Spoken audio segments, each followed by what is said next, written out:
All right, let's pull back the curtain on one of marketing's biggest secrets. You know, that invisible force that kind of shapes everything you buy and all the ads you see? Today, we're going to build the blueprint for how it all works. It's a strategy called market segmentation. Have you ever wondered about that? I mean, you finish a series on Netflix and bam, the perfect recommendation just pops right up. Or you're listening to Spotify and the next song is this track you've never even heard before, but you instantly love it. It feels a little like they're reading your mind, right? Well, it's not magic.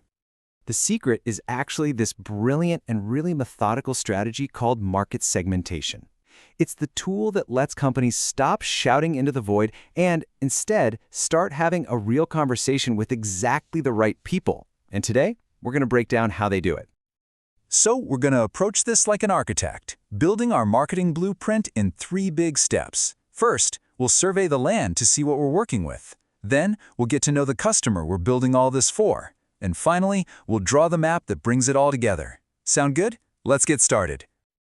Okay, first up, step 1, surveying the land. Think about it.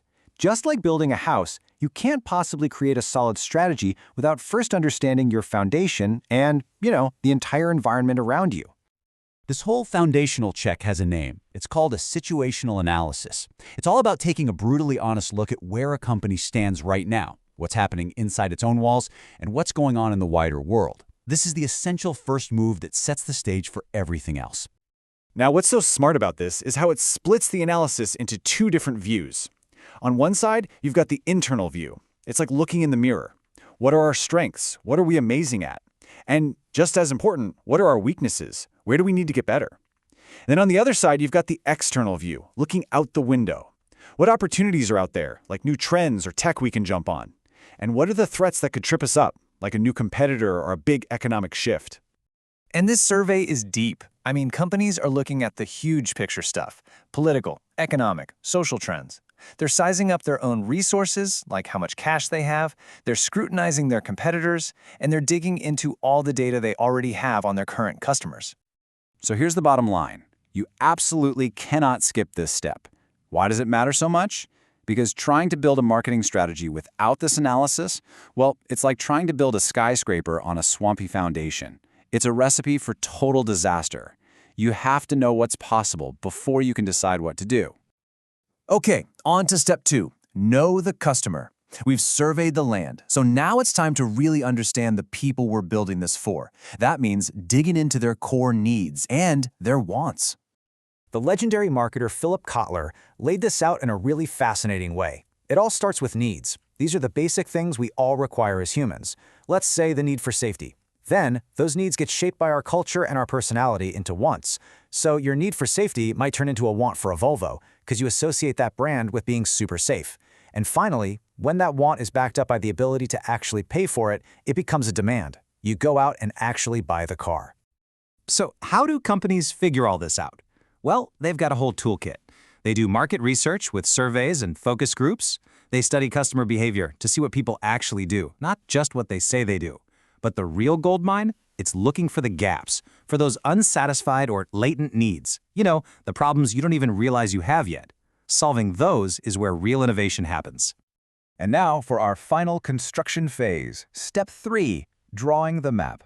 Okay, so we've surveyed the land, we understand the people. Now it's time to actually divide up the market into smaller, more meaningful groups. But listen, you can't just draw these lines anywhere.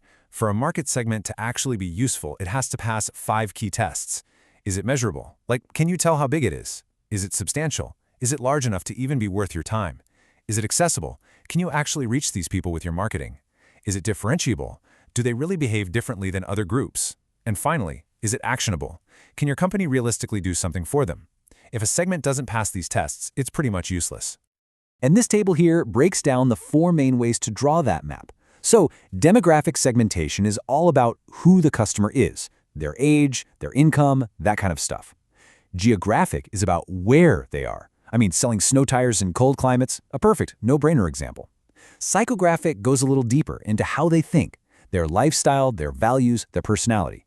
And finally, behavioral segmentation is all about what they do, how often they buy, if they're loyal, or the specific benefits they're looking for.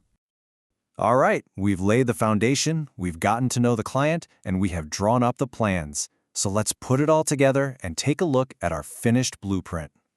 So here it is when you boil it all down. The whole process flows so logically. You start big, you survey the land to understand what you're working with. Then you zoom in to know the customer and what they really need. And finally, you use all that great insight to draw the map, creating clear, actionable segments you can actually talk to.